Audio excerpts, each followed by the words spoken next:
Issue of share capital. జనరల్‌గా మీకు business చేసేటప్పుడు అమౌంటు ఎవరైతే బిజినెస్ చేస్తున్నారో ఓనర్ తీసుకొని వస్తాడు. తీసుకొచ్చినప్పుడు ఎంట్రీ రాస్తాం. ఏం రాస్తాం? Bank account at to capital account. But share క్యాపిటల్‌లో కూడా సేమ్ ఎంట్రీ వస్తది. బట్ ఇక్కడ షేర్ క్యాపిటల్‌ని ఎగ్జాంపుల్ ఓనరు 1,00,000 తెచ్చాడనుకుందాం. మామూలు బిజినెస్‌లో అయితే గనక 1,00,000 బ్యాంక్ అకౌంట్ అట్ క్యాపిటల్ 1,00,000 ఏస్తాము. బట్ కంపెనీలో అయితే ఈ 1,00,000ని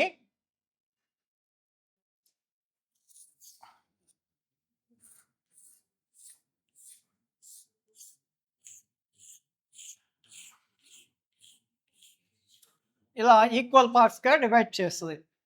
ఈ ఒక పార్ట్‌ని షేర్ అంటాం. ఒకటి కంటే ఎక్కువ ఉంటే షేర్స్ అంటాము. బట్ ఎగ్జాంపుల్ ఇక్కడ రూ. 10 షేర్ వాల్యూ రూ. 10 అనుకోండి. షేర్ వాల్యూ ఇది. దీన్నే ఫేస్ వాల్యూ అంటాం. రూ. 10 తీసుకుందాం. ఇక్కడ కంపెనీలో రూ. 10ని ఒకేసారి కలెక్ట్ చేయరు. నంబర్ ఆఫ్ ఇన్‌స్టాల్‌మెంట్‌లో కలెక్ట్ చేయడం జరుగుతుంది.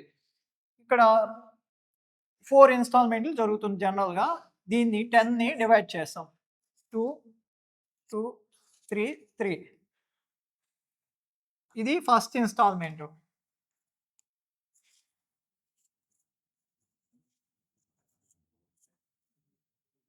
ఇది సెకండ్ ఇన్‌స్టాల్‌మెంటు.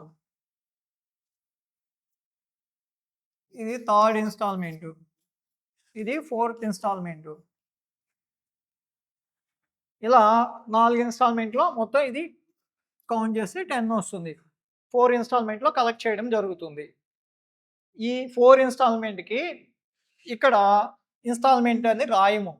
బట్ వీటికి స్పెషల్ టర్మ్స్ ఉన్నాయి. అవేంటంటే ఫస్ట్ ఇన్‌స్టాల్‌మెంట్‌ని అప్లికేషన్ అంటాం. సెకండ్ ఇన్‌స్టాల్‌మెంట్‌ని అలాట్‌మెంట్ అంటాం. ఇది ఫస్ట్ కాల్. ఇది ఫైనల్ కాల్.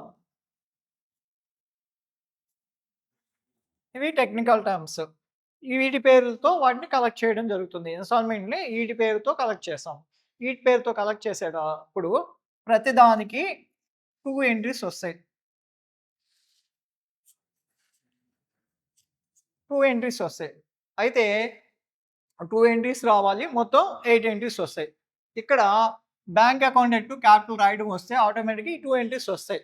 ఇక్కడ చూడండి బ్యాంక్ అకౌంట్ డేటా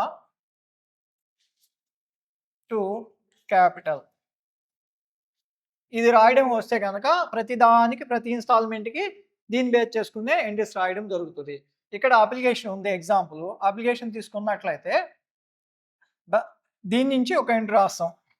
అంటే bank account to application account.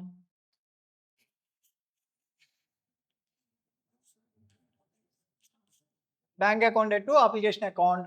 Next one application account to share capital, share equity share capital account రాస్తాం. ఇక్కడ 2 ఎంట్రీస్ కంప్లీట్ అయినాయి.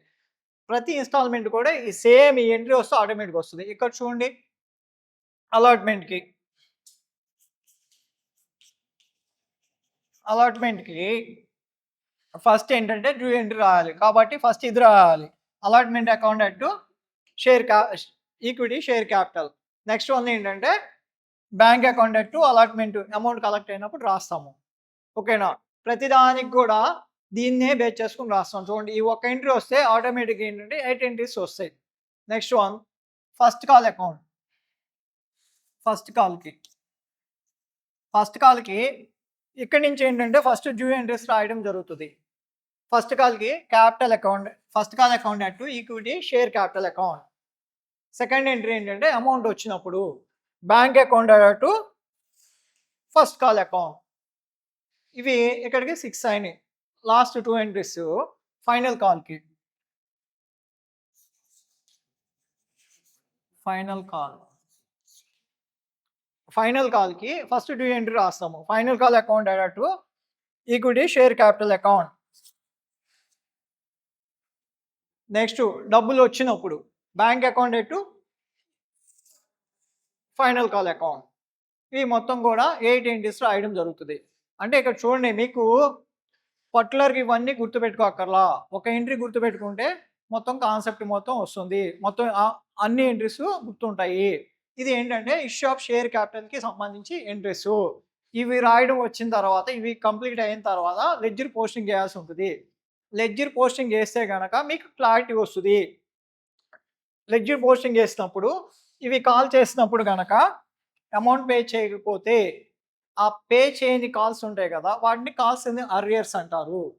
ఓకేనా? అవి ఎక్కడ కనిపిస్తాయంటే మనకు లెడ్జర్ పోస్టింగ్ చేసినప్పుడు ఆటోమేటిక్‌గా అవి తెలుస్తవి. అట్లాగే ఏమన్నా అడ్వాన్స్ వస్తే వాటిని కాల్స్ ఇన్ అడ్వాన్స్ అని చెప్తాము. ఓకేనా? అవి లెడ్జర్ పోస్టింగ్ చేస్తేనే క్లారిటీ ఉంటుంది. మీకు సబ్జెక్ట్ కూడా అర్థమవుతుంది. వితౌట్ లెడ్జర్ పోస్టింగ్ ఎంట్రీస్ రాసేసి క్లారిటీ రావాలంటే రాదు. ఓకేనా? ఆఫ్టర్ లెడ్జర్ పోస్టింగు అన్నీ తెలుస్తాయి. తెలిసిన తర్వాత ఏంటంటే కంపెనీ కొంతకాలం వెయిట్ చేస్తది. వెయిట్ చేసి ఏంటంటే ఈ కాల్స్ ఇన్ అర్రియర్స్ ఉన్నవి ఆ యాక్ట్ ప్రకారం చూసి జప్తు చేయడం జరుగుతుంది. దాన్నే ఫర్‌ఫీచర్ చేయడం అంటాము. ఫర్‌ఫీచర్ చేయడం అంటే షేర్స్‌ని క్యాన్సిల్ చేయడము. కట్టిన అమౌంట్‌ని కంపెనీ స్వాధీనం చేసుకుంటుంది. అంటే కంపెనీ కట్టిన అమౌంట్ ఏంటంటే కంపెనీకి ప్రాఫిటు. ఇక్కడ అలా చేసినప్పుడు ఏంటంటే రివర్స్ ఎంట్రీ చేస్తాము. క్యాపిటల్ క్రియేట్ చేసాం కాబట్టి ఇక్కడ ఫర్‌ఫీచర్‌లో డెబిట్ చేయడం జరుగుతది. అంటే ఈక్విటీ షేర్ క్యాపిటల్ అకౌంట్ అట.